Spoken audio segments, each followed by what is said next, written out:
everyone, as we're pushed into a Game 3, and we do not want to get excited.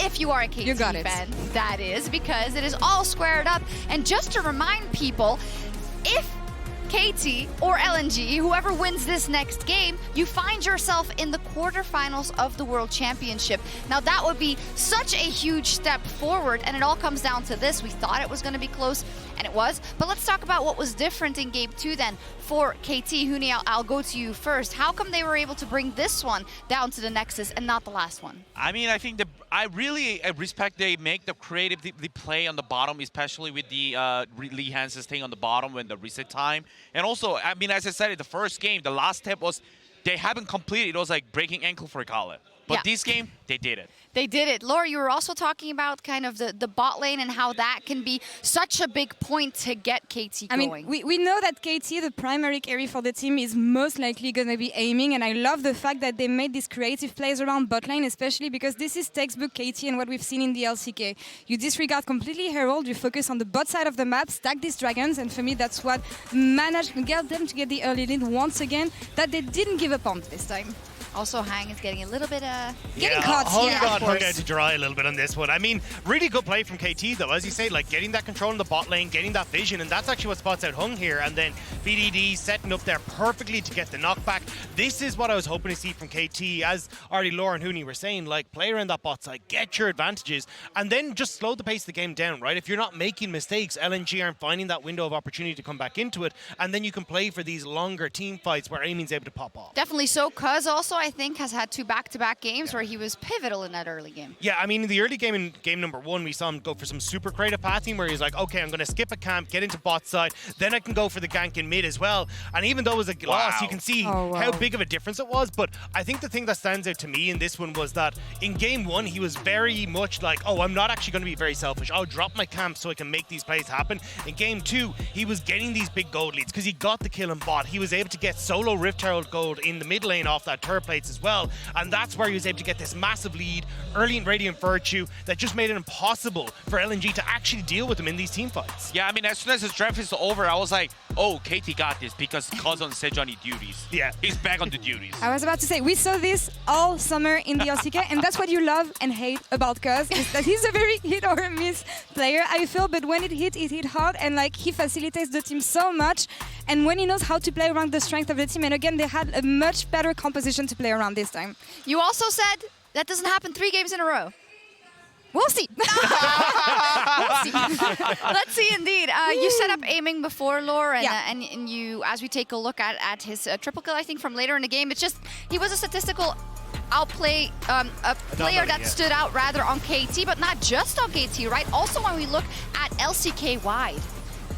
This is the kind of champion that you want to see him play. We talked about seeing him on an immobile AD carry during the first game. Kai'Sa was his best performing champion in the summer this time, and he was able to play around GALA mispositioning maybe sometimes and pick up on their mistakes. I also think just the coordination between BDD and aiming was way more on point this one. When I was watching BLG, I was like, all right, well, BDD's going in with the Talia wall, then aiming sending himself in, they're actually getting cut off. This was way better coordinated, and you got to see aiming as a result.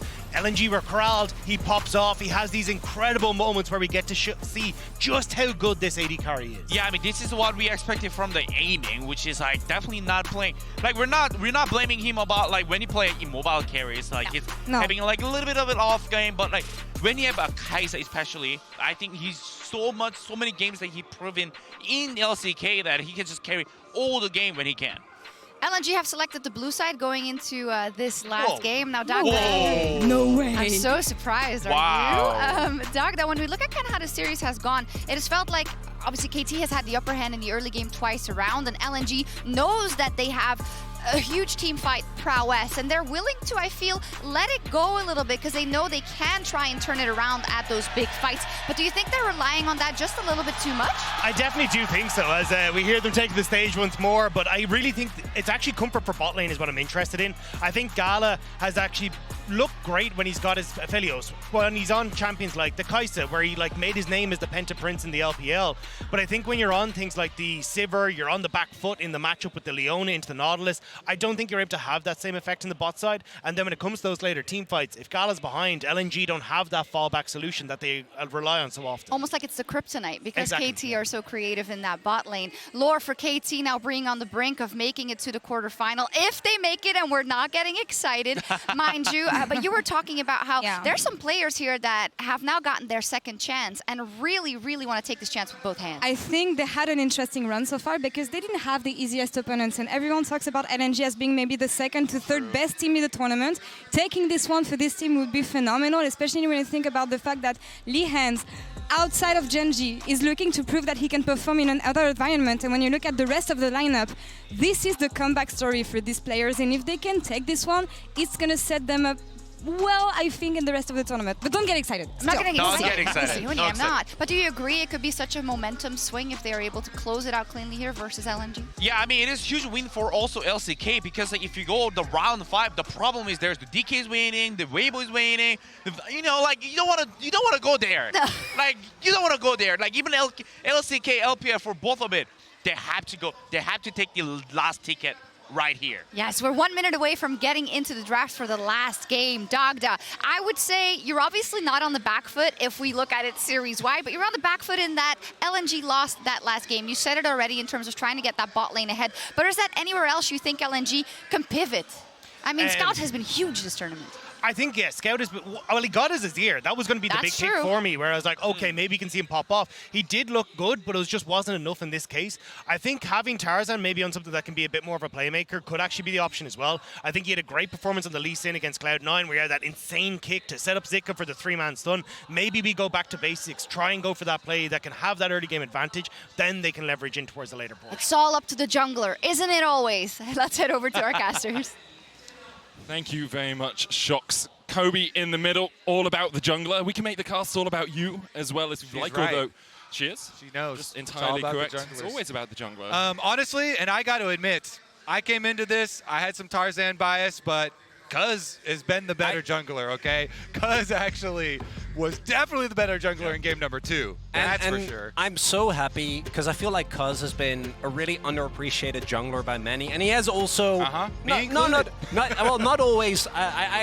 You know, you gotta be upfront about it. Not always without reason. I do think that he has historically had a tendency of underperforming in unfortunate moments, but this year in particular, and specifically in summer, I really cannot give this guy enough praise for how important he was to the way that KT controlled a lot of the early games. See it as well with LNG choosing to ban that Viego and him still having a big impact on his. Okay, well, so we're first picking Kai'Sa, right? But that's what we're looking for. That's what I would imagine as well. Yeah, unless he really wants to play Tristana into it or something. But yeah, it's got for aiming. Yeah, can't imagine that they want to go in that direction. Or do they do the same thing that LNG did and try to force a trade here and maybe get BDD his Azir? Okay. And yep, they're leaving it up. All right, the Kai'Sa or the Azir. It's got to be Kai'Sa, right? Yeah, you can still go Orianna if you want, as we said before. GALA as well. I mean, GALA, Scout can even go for the Taliyah, which we've already seen work. into BDD Azir? Oh, man. Yeah. See both sides of the coin, both sides of the matchup. BDD knows both of those champions so well. Honestly, too, I was going to bring this up, but for this whole tournament, you know, people have been ragging on the Ezreal and the Taliyah alike, and mainly the mid lane Taliyahs, but BDD definitely built different on that champ, also on the Azir. So this is actually a really prime spot for him. Early Alistair possibly here from KT. GALA with 5 pentakills on Kai'Sa, one of those at MSI last year. There's the Alistair locked in for aiming in Lehends in the bottom lane, well, specifically for Lehends, but that does give up Cryo in that bottom lane. You can pick Nautilus here if you're LNG, just look for early aggression, and then obviously the point and click from the Nautilus works well later on. Instead, Rakan possibly for Hung. They could do a Rakan Rel combo. Yeah. Tarzan was a really good Rel throughout this season in LPL, and it just brings so much setup and engage to your team fights. Also, the Rakan obviously not going to have the same laning pressure that Nautilus will. We saw in the last game how big the Lehends Nautilus was, how much of an impact he was able to have, getting some of those early picks. But the team fight scaling is absolutely incredible. And I like the read from LNG. I think that your goal should always be how do we get to team fights in the safest way possible. And Rakan definitely is a pick that can help you get there. And the Renekton here is really interesting to me because it feels like Zika hasn't really been targeted at all thus far by KT and the way they play around the top laner's champion pool. But maybe they want to try and bend away some of the Renekton counters and put Kiin in an awkward position here. Yeah, Zika just want to switch over to the other side of the matchup this time around. I mean, top laners weren't a real big deal in the game previously, so wants the easier execution early on. The Aphelios for aiming, something we've seen him on a few times this year, but not one of his most played champions. I mean, 5th most played, still very comfortable on it, obviously.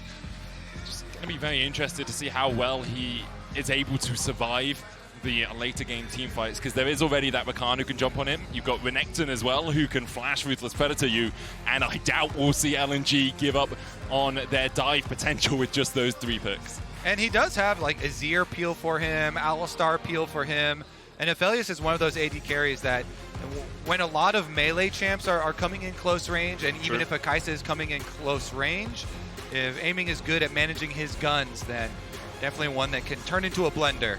Also think that the Alistar in that regard does really help. Yeah. Alistar really good at providing space for your carries. Azir, again, BDD has basically made a career out of this. Let's not forget he used to play with Ruler against Scout, mind you, in 2021 Worlds, where that was basically BDD's role was go pigeon, and good luck with that one. Just check who won 2021 Worlds. It was Scout. It was Scout, and yeah, ADG. Yeah, it was. Yeah. I mean, I don't know why you would remind me of that, but yeah. BDD came out on the wrong side of that one. No particular reason. It was a great 5-game series. It was an amazing series. It was enjoyable, even though, you know, the Oscar didn't win, and I was a little bit sad. We're going to gloss over that as the Vi gets locked in. Do think that the Vi has been a pick that, even though, you know, 5 wins, 10 losses, doesn't look great. In particular, when you are synced up as a team, Vi provides very little counterplay for the opponents, and with no Nautilus this time around, KT do really like these type of snap engages. This time it's going to be down to Cuzz. And it's a really nice little denial too, if they were thinking about going for a Vi Ahri combination or something like that, but LNG will make the switch over to the Rakan for Tarzan and pick up that trade, or Wukong, excuse me. Obviously, you can see already LNG looking for that wombo in team fights, right? They have the Wukong Cyclone, you've got Rakan quickness, Orianna as well would back that up perfectly, and if they can get to team fights, that is where LNG so often shine, not only here at Worlds, but also in the LPL and in their finals versus JDG. The Orianna, I think, rounds this composition out well. LNG will lock it in. Where do KT go with their top lane pick into this Renekton? Little Cassante action, huh? What are we feeling up here? Oh, some Kiin specialty? So this is the best game that Kiin played all split was on this. But the main issue, and why I think it won't get locked in, is the entirety of the team needs to play around it. So it's just Lehends. Don't never trust that man. And this is KT saying, we are going toe-to-toe with you. Yep. We are going for team fighting. The Vi is the only factor here that, you know, provides a little bit of mid-game. But we are all in. I do think that the Ornn into Renekton matchup specifically actually is great. Ornn does a really good job in that one, can absorb the pressure and is able to farm up grass stacks, kind of go from there. But meeting LNG in the place where they're most comfortable, even though when you look at the comps, I would give the edge in front to back to KT, that's still a very risky move. And a huge time to do it as well. This is a promotion game, a qualification game to the quarterfinals. And not only do you manage to make it into our top 8, you also avoid playing against Gen.G or JDG in those quarterfinals. Our 2 teams already qualified with the 3-0 record. The loser of this series goes down to 2-2, and we'll play another best of 3, I believe, in 2 days' time. Is that Sunday? I think that's Sunday. To see if they can then finally qualify for the quarterfinals at a 3-2 record. KT and LNG ready to take the rift for the 3rd time today. We've had 2 bangers of games. One, LNG favored when we got to the team fights. One, KT favored because they were able to separate LNG into multiple different skirmishes rather than having one full team fight. Here, both compositions, both teams have opted in to facing each other in a full 5v5. Ooh, and they have opted into BDD Azir with some scaling Ornn items on their side as well. Let's get onto the Rift for the decisive game. Soul supports KT. Scout on the other side of the Rift are looking to make a few people, a lot of people in this arena a little bit sad as they work their way home on this Friday night. I saw a couple signs in there that were saying Scout come LCK. So maybe they start those endeavors. Lehends going to get knocked up. The Glacial Augment slowing him down, has to flash away. Does still have the Hex Flash Ignite used by Hung, but that's the trade of summoners you'll take every day of the week for LNG. And in this series against T1, particularly in the lower bracket finals, this was how a lot of the KT games started. It's not like Alistair isn't already a cannon minion at, or not even a cannon, a caster minion at level 1. This is going to make it tough. The one saving grace is that he's playing into a Rakan, not something like the Renata like we saw in game number 1. But still, really nicely done by LNG to throw off Lehends, because I think that Lehends and Cuzz really are the 1-2 that makes this KT, when they are playing forward, work the way that they do. All right, let's take a look at the early levels on pushing here as trying to get out the minion wave. And just a couple of extra autos here. I mean, BDD's looking for a lot of extra autos. He's running Hail of Blades as it. Looking for that extra pressure in the mid lane. Hung and GALA able to pull the wave early here. Makes it very difficult for aiming to step up to farm the minions. One minion died, I believe, before aiming and Lehends got into the lane, so they will be one minion delayed on their level 2. I mean, it was already going to be delayed because Hung and GALA got control of the lane early on. Yeah, a lot of these Azir players have started to really love the Hail of Blade start for that extra laning power and not having to give up so much push. Yeah, I've also seen, like, particularly because BDD has been playing Azir for, like, I don't know, a completely unreasonable amount. I've seen him go basically every single Keystone, and I think that that's one of the beauties of the champion. It's also why watching Scout play it in the first 2 matches that he played in this tournament and also in the last game. There is so much skill expression on the champion, so many different ways you can go about it, as I knew it'd been going too smoothly. Scout getting the Instagram open. Tactical pause. Bring it out. Obviously, we'll tell you guys exactly what's happening as soon as we know. And a short pause here to kick us off. Some GALA fans. You know, he is on Kai'Sa. That's generally a great place to be if you're a GALA fan. That brings me back to MSI. Big GALA plays, diving in. Oh yeah. It's kind of synonymous with Kai'Sa, really, isn't 2 he? years in a row. Player, as a champion, consistently impresses on it. You see the referee just talking. So the last things I remember seeing just off the mini map was Vi coming down just to check bottom side for BDD for the Azir here to make sure there's no shenanigans, no early level 3 kind of peak. But tournament officials are currently investigating the issue with the pause, so we'll get that information out to you all as soon as we can. What a day or what a weekend of League of Legends we have lined up after this as well. Obviously, KT LNG has been a banger of a series. Tomorrow, NRG G2. Oh, man. I'm really looking forward to that one. It's going to be fun. Very, very nervous for that one. Looks like aiming having some issues here. We'll see when we know. We'll let you guys know. Obviously, yeah. Are you excited for NRG G2?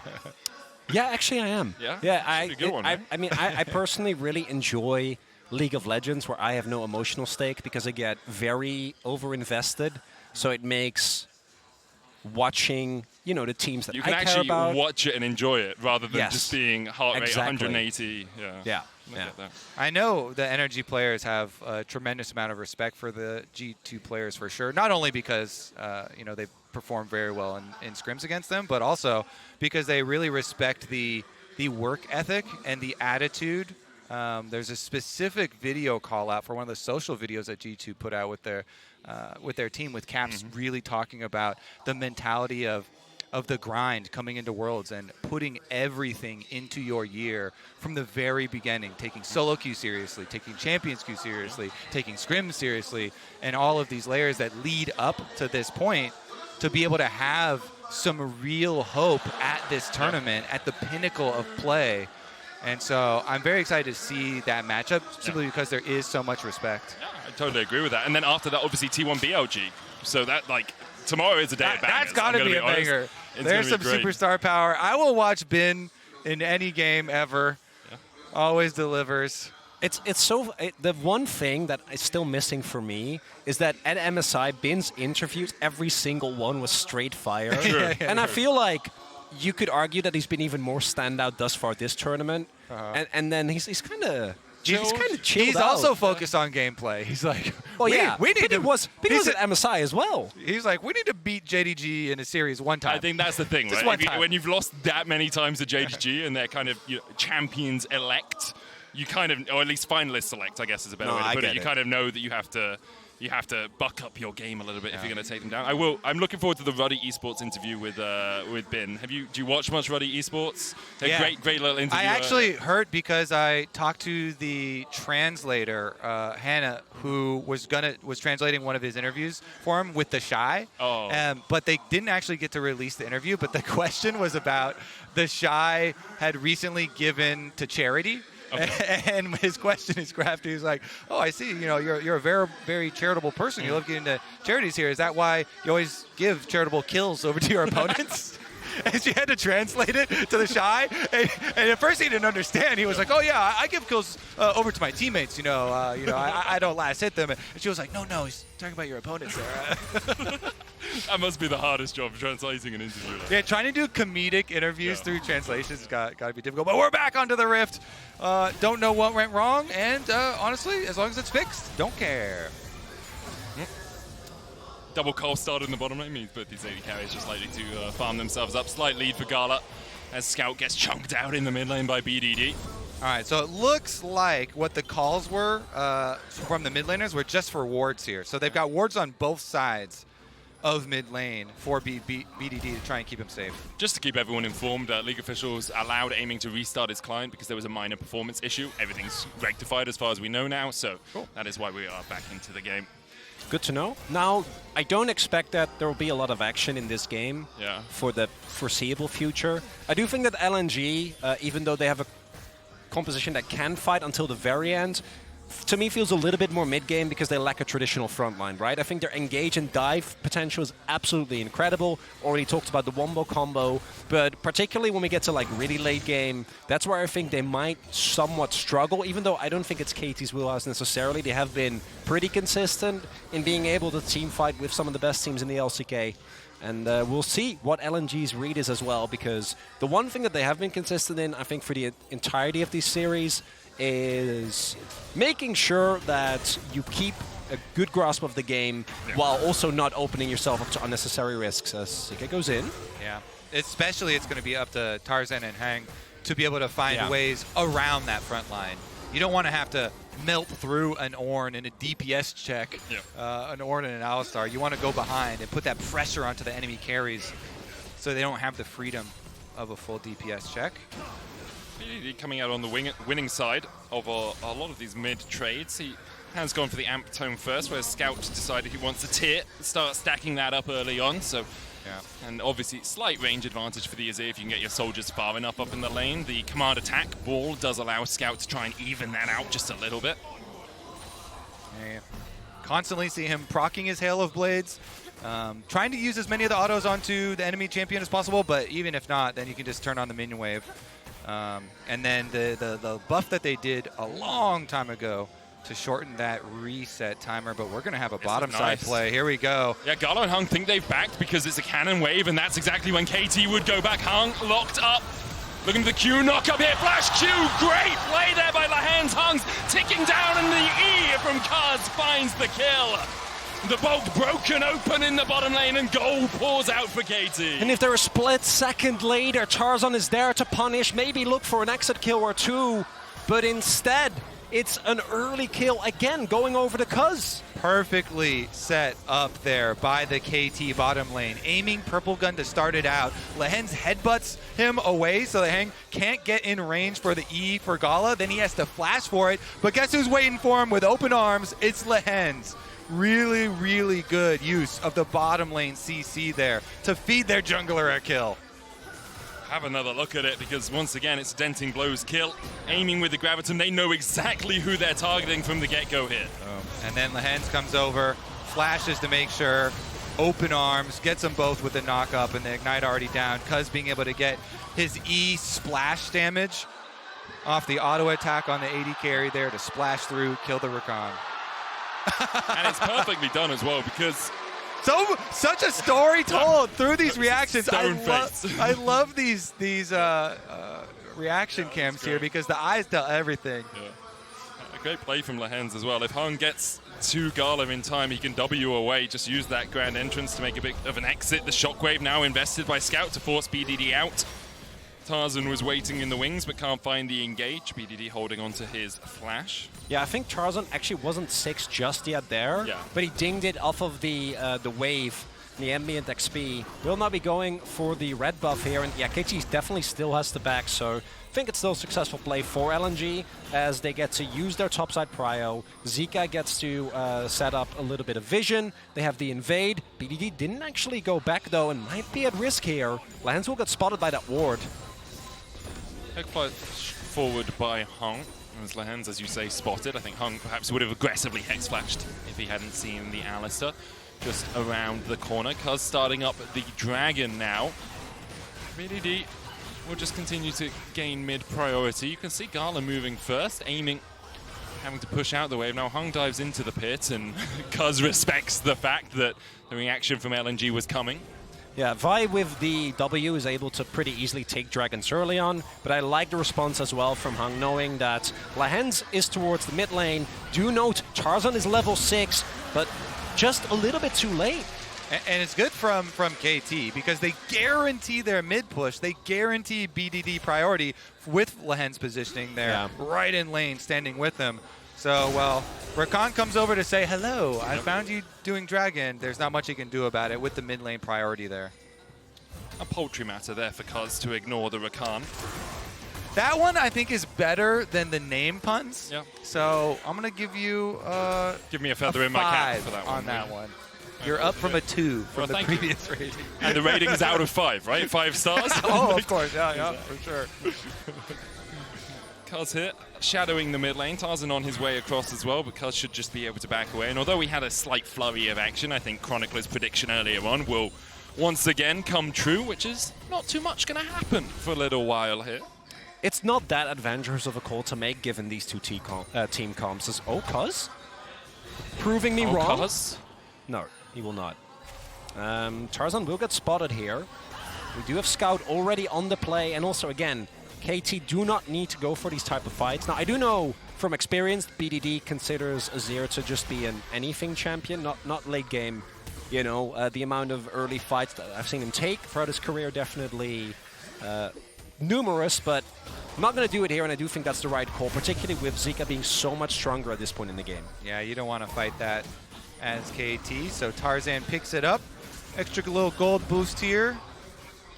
The trade of objectives eventually, and Wukong gets to keep on farming. Both these junglers, though, could make some looks now. It doesn't have to be pure farming at the moment, especially because Lehends is on a support roam timer, and currently he's heading out through mid lane. Both these teams have been pretty good about keeping up their mid lane vision, though, and just look at the river right now. Double side ward here for Scout on the Orianna. So even with the roam timer here, KT, they'll just push out the mid once again and look to clear out all that vision. And LNG are doing a really good job of kind of counteracting what we in the LCK like to call the Victor versus Azir conundrum, where if you play an immobile scaling mage into the Azir specifically, you need to find a way to make sure that he doesn't just shuffle you on cooldown, right? Because the first time you might live, but then you have to flash, and then every subsequent time you go down. So LNG's efforts to make sure that Scout just gets to play out this laning phase very cleanly and scale into the big team fight carry, definitely something that I think KT otherwise would have liked to punish, but now they don't really get the opportunity. They get to clear out some of the vision, sure, but it doesn't actually net them any kills. And later on, these two champions scale in such different ways. Orianna scales super, super well also, but it's much more enabling all the other threats on the team. Yes, she has her own damage, and everyone's going to shout for the big shockwaves, but that shield and the extra speed-ups really help out the engagers. Tarzan and Hung as well will be happy to be the recipients of that. Zika as well sometimes can really turn that Renekton into a much more formidable team fighter, whereas usually it's like, oh, well, if you have flash, then you can do something. If not, I think that's what distinguishes the good Renektons from the great Renektons, right? Like, do you have flash? Can you make an impact? We see both the supports just playing off tempo. It's very common around level 6 that you start to see supports do exactly what Lehends and Hung have done over the last couple of minutes, which is push through mid, get prio, join up with your jungler, go into the enemy jungle, place a couple of wards, and then the enemy support resets, pushes through their own jungle, clears out as many wards as they can as GALA falls low. The root coming out, the Moonlight Vigil. GALA has the heal, manages to escape. Cease and desist. They want to stop GALA. And once again, excessive force used by Cuzz to take the kill. Once again, immaculate play from the bottom lane. Wait, they're not done. We see Tarzan coming down through the river, but BDD tracks him. BDD chases him down, so they should be able to get out. But once again, KT bottom lane setting up kills for their jungler. Beautiful play there from aiming. Burns the heal from Kai'Sa, and then Cuzz goes right under the tower. Flash through with the ultimate. GALA doesn't blow much. It's also, again, Cuzz being just... Oh, he should be fine here, even with the turret damage, given that he still has Flash and his Dominus. But I want to highlight again, Cuzz's timings have been so impressive in this series, because even if Tarzan is making a read on the play, he's just not there in time. Kiin is low, though. Herald's going to be placed down here. Should be looking to maybe go for a teleport. Cuzz is going to try and cover. Kiin does have his ultimate available. I feel like this is more to make sure that you don't take the entire time, right? Like, Kiin could be doved. In fact, they're going to try and turn it around, but even with the knock-up, they don't put any more damage onto Zika. They make sure he doesn't get the Demolish proc, which would have given him another plate, so deny a little bit of gold from LNG. Yeah, I think if they have vision there, or they know for a fact where Tarzan is, you can try and go for the, you know, even without the Vi ultimate for the burst, with between PTA and Ornn and all his Brittle procs, you might be able to kill the Renekton, but if you try to flip that, they're going to fight it. That's why they're saving the Call of the Forge God as well. Kiin now in a good position to flank Emperor's Divide onto Scout, the knock-up against the wall, and everything's coming up KT. Scout tries to get away, but the Ram rams him into an early grave as Zika joins the Brave in a 2v1. He's trying to fight against BDD, the slice, the dice, the Dominus, not enough. Zika can't find his man. Tarzan flashes through it, but even he can't get onto BDD as KT disengaged perfectly. Whoa, BDD is a magician. He lives. Absolute masterclass there. They get the kill. They use the combo. Azir creates the wall or knocks him up into it. But by the Dragon Pit, Cuzz died. By the Dragon Pit, Cuzz just went down to the LNG members. So now there's no smite for KT, and it gets awkward. At the same time, though, the health bars are favorable. KT or BDD gets a fresh cheapie in, so it looks like at the very least they will deny LNG to pick this up. And I think with the tempo, it's KT that's going to be able to pick up the second Drake here. Okay, so this is a beautiful combo, creating the wall, knocking him up, but I really am going to look at the Cyclone. Cuzz down here, yeah. Yeah, just misses a Q and then gets Hung just jumped on. Yeah. Beautiful knockup from Hung to keep him. DPS comes from Tarzan, and they get the kill over there, but wow. The escape. Tarzan also trying to flash to finish BDD, but doesn't quite have the range. Your Q extends your auto attack a little bit, but just on Tarzan steals away the Drake, and now the fight begins as Cuzz is low. The quickness coming out of GALA diving in. Cuzz already down to 200 HP. The season desist. Let's get the knockup, but already Cuzz has fallen. BDD now chased out, and no escape for him this time. LNG have just flipped this game on its head. Tactical replay there. Come out of it, and LNG just sweep them. Steal the objective, grab the kills. They also have the free farm Orianna coming down after pushing top wave. So extra wave pushed in by LNG towards topside. That means they've got the extra pressure on the map in addition to killing off the extra champions here. What a sweep. We didn't even get to see the setup, but Tarzan comes in, steals the show. And in the initial play, KT, even though they invest everything, are able to trade 1-for-1 and set themselves up for the tempo towards that dragon. But I do think that they are much more cooldown reliant this early on in the game because their champions don't have as much inherent power. So I love the call from LNG to not let them rest. And LNG, you know, they might be a team that has a reputation for biding their time, but this 46. is such an incredible, I think, read. Also, there is no one else there for KT, right? Everyone that can get there is already there, and KT clearly didn't expect this contest. I think KT were also relying on their aiming and Lehends to get back to challenge top tower because Scout was already pushing that in. They'd burnt their teleports, so they didn't have a way of immediately answering. So they kind of skipped a step. They said, okay, we've definitely got this dragon. It's fine. We'll just back to make sure we can answer top. And it bit them in the proverbial behind. Yeah, there was a controller in the back of the pin, so they were like, let's just burn it down as quick as possible before they get here. And they did not have the check. All right, LNG very happy after that one, though. Start up the Rift Herald themselves. Looks like no teleport for Kiin, so gonna give that one up. The Crocodile could show up, the Ornn could not. Probably don't want to fight it anyways. Yeah. And this is really big because LNG, I don't think they're on quite the same clock as we saw in the previous game, but I do think that eventually KT have a composition that is so straightforward. The Ornn value is going to be pivotal. So getting a dragon, getting first turret blood, and accelerating the pace of the game and not even having to use your Herald that you just picked up, if you can throw that down mid and take away this point of safety for KT, you can really deny them the ability to ever get to the point of the game where I think that specifically the Aphelios, Ornn, and Azir combo starts to naturally take over. And the LNG, I think you're definitely right with they're not on as much as a timer as last time. It's not nearly as... They have a lot of damage and they have a lot of waves to also scale here, so... Yeah, it's more about the ease of execution. Yeah. I think getting because they don't have a traditional front line, no right? Alistar, no Ornn for sure. Yeah. But don't get me wrong, like Wukong and Orianna and Kai'Sa will still be fine in the late game. Especially if you can find a multi-pronged approach, right? You have Rakan coming from one direction, you have Wukong from another, then you have Renata managing to get onto the back line. I think I do agree with 100%. I do agree with you as well, though, Chronicler. I think if KT can just play a front to back, they do have the tools to do so, but the shockwave lands still on Kiin as the flash is invested, and Kiin will pay for his hubris of pushing out the lane with his life. And the big thing there is that you saw initially KT wanted to respond, but GALA and Hung also both heading towards that bot side. GALA already has level 2 killer instinct, so no counterplay available for KT. They're going to try and go for this mid lane turret here.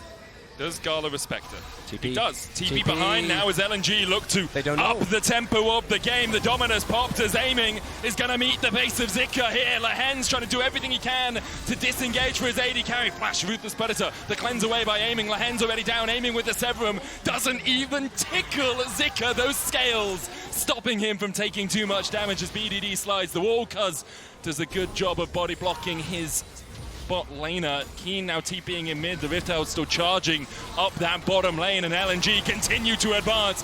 The charge away from Kiin stopped, unstoppable, but not for much longer as LNG advance. Gray screen into teleport into gray screen, another one for Kiin. He got picked on bottom side. Rift Herald almost finishes it. Can Zika get there for the local gold as well? That's even better for them.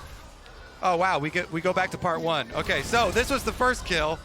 Kiin goes down, then he's going to teleport right back out. They tower dive him and pick up number 2. We saw that one, though. All right, here's the double flank afterwards with no Ornn on the map. And Zika just runs straight at aiming, so he's able to get the cleanse out really early on. He does flash onto aiming for it, so it's a summoner spell trade, and they're able to peel the crocodile, but... And we just get another one. Sitting duck here. The rest of the team is scattered, trying to run away from the onslaught. And it's going to mean double turrets pushed in the aftermath for LNG and a dragon to boot. So that's 3 objectives picked up. And wait a second. Are they going to get here in time? KT are looking to fight. Trying. They've got Ornn ultimate. Scout doesn't have TP. He's on his way, though. I don't think there's a large window here for KT. They're going to try and contest. Even the smallest window can be used to defenestrate your opposition. Zika here on the front line. Cuzz trying to get in behind. Not too much vision control for KT, but they have wrangled control of the river. LNG pushing through mid. A Baron on the cards, perhaps. They will melt through it pretty quickly, and LNG are calling KT to the fight. A Barney in the river, as KT will start the Dragon, but LNG have eyes on a much larger prize. The Baron already down to 7,000 HP, and once again LNG have played ring around the rosies. KT trying to get in here. The call of the Forge God will be brought down, but those prayers unanswered for KT as LNG steal away the big purple worm. The engage now following. KT, Shockwave will shock them all and silence the crowd here in Seoul. Lehends sacrifices himself, but it's just not enough for KT.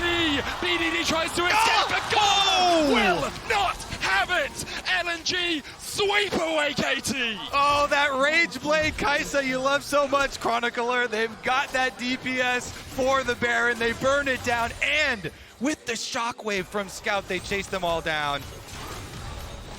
And this is a throwback for me to game number 1, where KT just aren't ready for the LNG call, right? They're like, hey, this is a second Drake. Yep. This doesn't matter nearly enough. They're not able to make it in. You see Cuzz, he's thinking about going in, but they're so far behind at this point already that they need a miracle fight, and they just don't get any of it. The Shockwave ensures that they keep going, and then here, an attempted re-engage from Cuzz. There just isn't enough frontline. Everyone on LNG is so far accelerated, and then GALA with the final auto to ensure that basically no one on KT left alive to defend against this Red Bull Baron power play. And that's the advantage of the LNG team with all the extra damage threats on their side of it. Yeah. They don't have the tanks, but they don't need... Okay. Lehends going for one, aiming there as well with the Severum. Tarzan trying to turn it around as Hung joins the fray, but a great Gale Force away from aiming might be enough. Tarzan heals himself back up. KT disengage, as do LNG. A good attempt there from KT to find a catch, but they just don't quite have the damage. All right, everybody calm down. Never. Take a little bit of a break off that one with this Baron buff. Wait, Hung doesn't want to calm down. He wants a piece of that Ornn. Hey, Kiin learned. He didn't try to dash out at that one. Actually used his W. Oh, fair enough. That's nice. It's going to be difficult for KT to actually defend here, though. LNG with the Baron buff just sitting right outside. Call of the Forge God available for Kiin if they want to look for the engage. Flashes on everyone apart from Zika for LNG. KT just trying to defend. If you can hold on to this, if you can wait out the Baron for 45 more seconds, you can hold on to the game. It feels like if your base is cracked, though, the game starts to slip away from your fingers, and Zika has that on his mind. He's pushing in mid. LNG distract KT once again with a push in the top lane, and now work their way as 5 towards mid. They get there first. Zika goes for the stun tower dive. The charm, the quickness. Tarzan going in as well with the call of the Forge God. Scout able to flash away from it in time. BDD already down for the double kill, and now it's all on aiming. But purple and red are not the guns you want to see if you're a KT fan right now. Lehends look for the flank double. Recall coming out, but the TP immediately invested by LNG. By Scout to re-engage the fight. Could this just be it? I think that's going to be it. I think LNG are going to make their way towards quarterfinals here. Aiming against the white guns, but the shut down the Shockwave. Aiming with a moment to pop a stopwatch to think about what's happened. But LNG do not give him a moment to breathe. It has been breakneck as LNG have broken the backs of KT and make their way to the quarterfinals.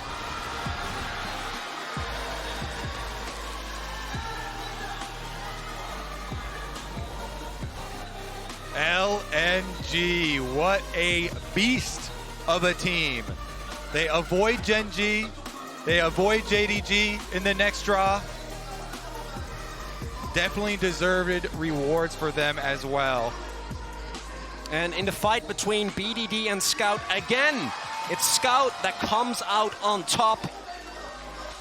To me, the most impressive part there was that it was very reminiscent of the way that KT won in game number 1, but even more decisive, right? Yep. It was like 2 or 3 misplays, Kiin walking too far up, and it all started with that contest on the Dragon, where LNG was able to punish KT, trying to, as you pointed, cut one corner And that started a chain of events that has led LNG into the quarterfinals as a 3-1 team, meaning you get the benefit of dodging JDG and Genji, which is it's not bad. Pretty massive, especially for LNG when really it's JDG that beat them. Like, yes. Of all the teams, they've only lost to JDG here at Worlds. They only lost to JDG in the LPL finals as well. For KT, a difficult road has got a little bit more difficult. This team probably has had the anti-luck of the draw when you look at it. They played against BLG, D plus Kia, Weibo, now LNG. Like, of any draw you're going to get, that is a toughie. And now we'll see who they play in that 2-2 round on Sunday. Yeah, just watch them draw T1 again. That would be the most KT thing possible. T1 have to lose to BLG for that to happen. I know, and I'm not saying that's good, but that's a possibility. I'm not going to go into any attempts at predicting, but that would be that would be very unfair. Almost it would be fitting with how crazy of a year it has been for this team. You know, with every player getting first in the All-Pro and all the drama that went along with that. It really would. For them to have this tough of a road with multiple draws at Worlds. We'll see. Who knows? Could be fun. We'll see on Sunday. We're going to hand it over to Shocks and whoever is joining her on the Worlds Corner.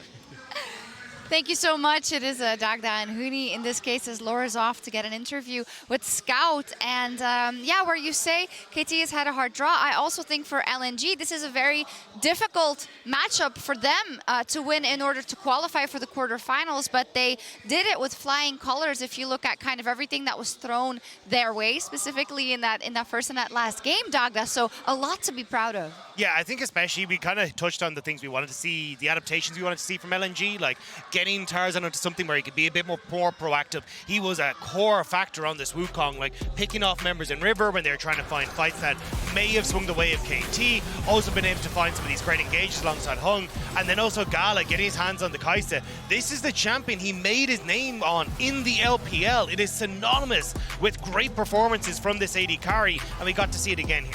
Yeah, I mean, as you said it, I think the most important, they go back to how they used to win. Like, they're finding their win con on themselves, and it's incredibly well. Like, everyone knows, like, LNG is the best team with the team fighting around, like, in the middle game. Like, they're not actually accelerating early game, only generating, like, early lead. Like, those kind of things they're not focused on. Like, how they playing around the object, like, how they ending the game, how they actually make the snowball, like, be able to just end the game, exploding the Nexus. It's crazy. It was crazy indeed. We were talking about kind of how you see picks evolving in best of series, which is only going to get more intense when you get into the best of fives, and how you see the value of something like a Wukong, who is such a tremendous team fighter, go up in the meta that is developing. Yeah, and I think we're going to see more and more of it. I mean, we got to see a little bit of it from Levi, and I think that kind of put it on people's radars, and now Tarzan picking it up as well when the chips were down. I think he had a fantastic performance here, and I do expect to see more of those aggressive picks. The big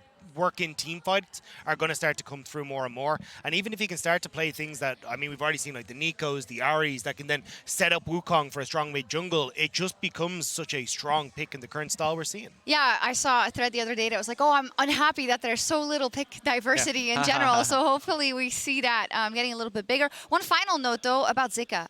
You know, there's a lot of members when in team fights a team shines that you can talk about, but you often talk about the collective. We called out GALA already, but I think Zika, in terms of kind of this Renekton performance, just to call out one in that last game, which was very deafening for the side of KT. Yeah, I think it's been incredible to see the growth we've got from Zika. Like when he started on IG back in 2021, he was very much a, hey, we're going to play Camille, we're going to play Tryndamere. Actually, someone shouted me on Twitter, Riven was a big pick for him as well. But it was very much a, I'm going to split push and I'm going to let you do whatever the hell you want to do. But now as we started to go on across onto LNG, he started to pick up the tanks, he started to pick up much more team fighting style, and we've seen him like go towards Jax but be high impact in the team fights. And now, as you say, in the Renekton, constantly threaten that back line, being able to buy space for people like Scout and GALA. He's such a magnificent threat in these fights. You've always got to keep your eyes on him. Yeah, I mean, same as, you know, as a same top laner perspective, you know.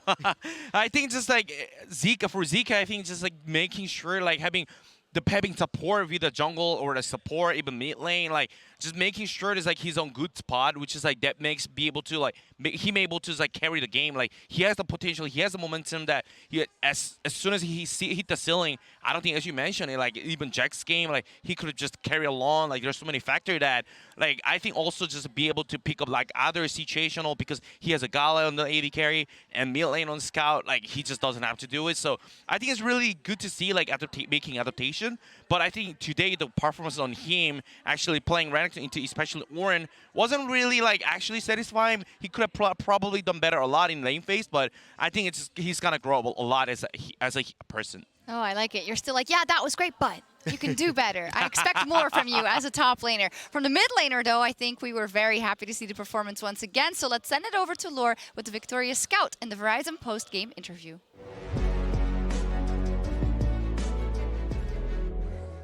And welcome back to this side of the KBS Arena after LNG takes down the KT roster 2-1. And with this victory, they qualify to quarterfinals. But I have Scout with me to talk about this amazing back-and-forth series. Ni hao, and thank you so much for joining me today. I think that was characteristic of your games today was the fact that you lost the early game, but you always maybe managed to find your way back into the game. Tell me about the approach in the third game, both in draft and game plan-wise. 那首先恭喜你们获得了比赛的胜利，也是成功进入了8强。其实看可能今天的比赛，我们感觉有的时候你们前期好像没有办法很好的抓住节奏，但是你们在中后期总能找到机会，很好的再次把比赛节奏握在自己的手里，拿到翻盘。所以说也比较好奇，可能来到最关键的决胜局第3局的时候，你们无论是在 BP 的方面，还是在游戏的战略的方面，可能有怎么样的一些改变或者调整呢？其实我觉得这3局都是我们都偏向于打团的，就打团的阵容吧，就配了打团的阵容吧。但是我们还是前期感觉没有比对面节奏的好，所以可能前3局都是比较劣势吧。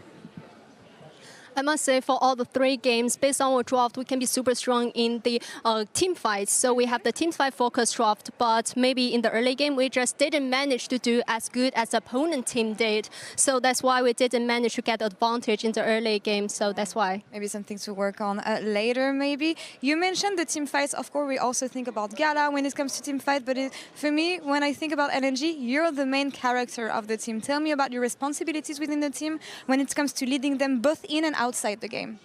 那其实可能我们现在想到这样的一个 LNG， 我们很大程度上会第一个想起你，你也是队伍里的一个核心。所以说，能不能和大家分享一下，可能你在队伍当中的一个作用和责任感，无论是在游戏内还是游戏外，是怎么样带领着、引领着队伍走向胜利？其实，看这一年的话可能是吧，但是这次世界赛的话，其实没有，就可能是版本原因吧，就可能中路是。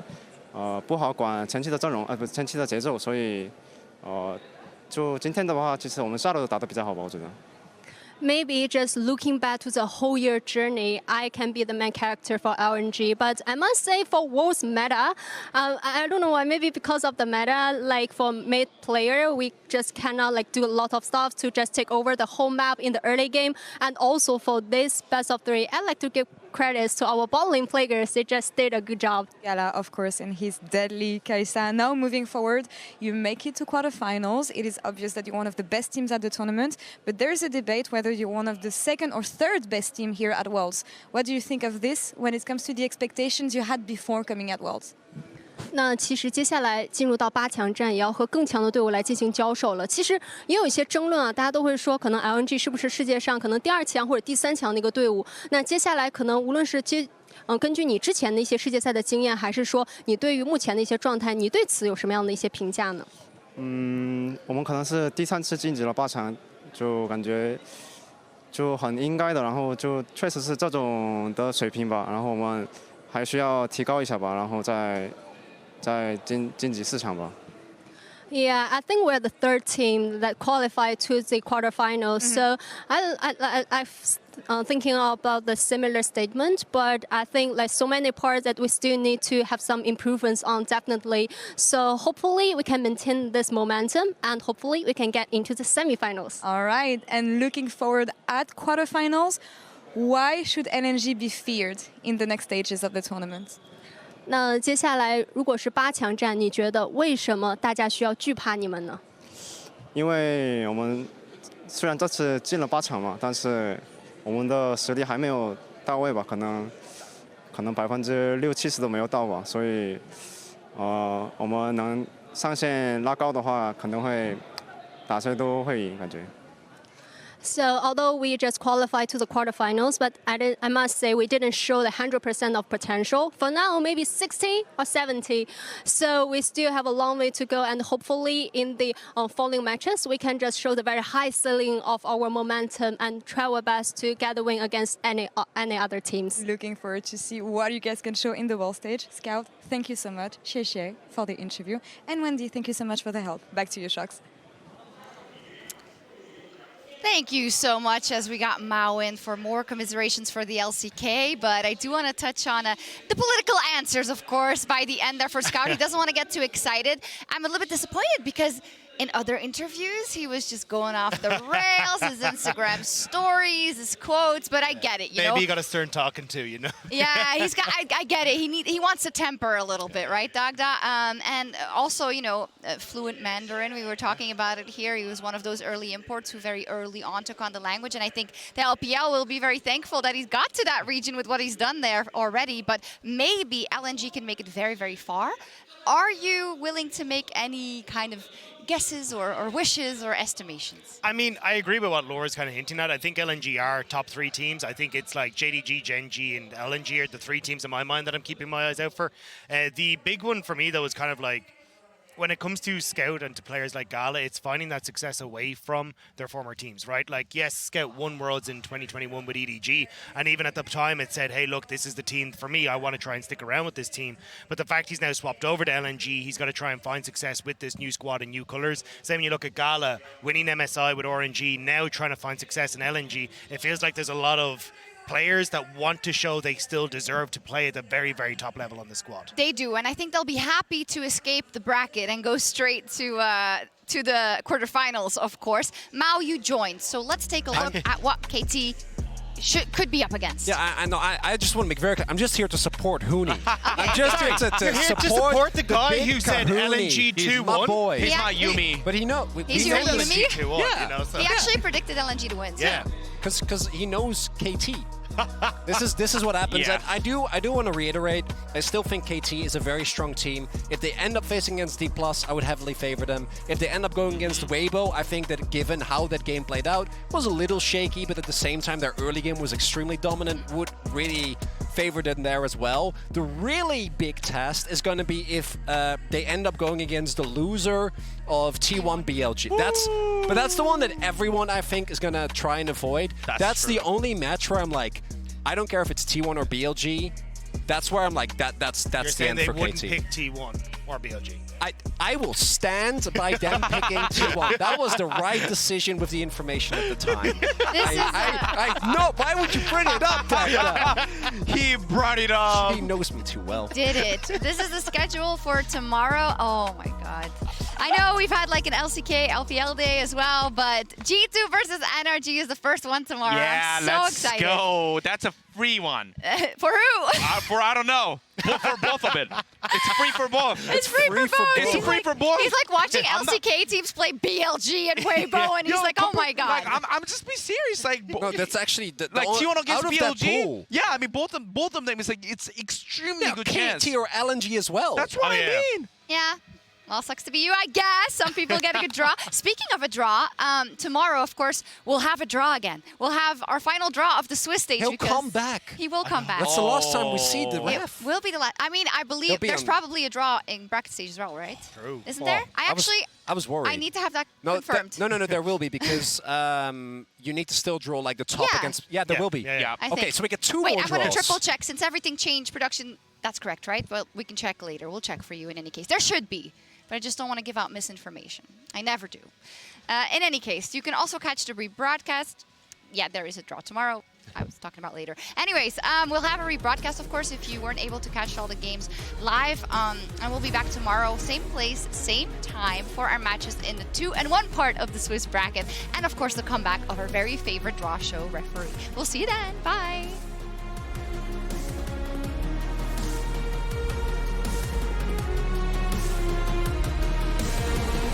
Dropping early, but then being able to still... Oh, it's a good trade. Pallet so low already, down to 100 HP. Ignite is ticking on him. Will he get away? Oh! Destroyed! Zika's enough and first blood. Dev trying to trade back in. Slater flashes away, but Canyon's here. Showmaker goes for the Never 1v1. goes for the Rudap Scomdak Dug. The shockwave stolen, but Kati! The flash burn from Showmaker in the end.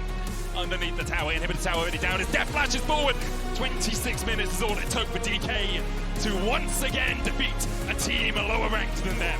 Sonic Wave still hits, Levi will escape underneath this tower, but has to burn the flash. Oh! For the back line, shot down on Death, and now Gam starts to open up. Cannon trying to walk into the pit, maybe just escaping on a fraction of its HP, but Showmaker has had enough. He will smash the smiles off their faces. Well, there you go. That's the whole Lehends. Flash! In front of Lehends! He stood still! Lane jumpers come down. Zika coming from one side to counter-strike. Flashed away. Aiming able to survive, and now Zika caught underneath the tower, tanking tower shots. But Daze is aiming, retreats to his team, but look at the shurikens and look at Cuzz's head. Health bar just get ripped to shreds. The Pop Blossom finds aiming as well, but he has that flash cleanse back up. The Cataclysm, enough to find the kill as LNG advance. They can't even make the TP play as the Lehends is looking for something. The blast so good. Oh, that was absolutely gorgeous. Dominus now used with the TP out from Scout. This is the Dragon sacrifice, but Kiin unable to flash over. Back to the fountain, the Emperor's Divide comes out, but the Killer Instinct in by aiming, Counter-Strike cleanse, and aiming continues to dash and to dance and to weave his way around. LNG and Chronicler be damned. I'm damn well excited now. The engage now following. KT, Shockwave will shock them all and silence the crowd here in Seoul. Lehends sacrifices himself, but it's just not enough for KT. BDD tries to escape, but GALA will not have it. It has been breakneck as LNG have broken the backs of KT and make their way to the quarterfinals. Once you play GALA, once you play GALA.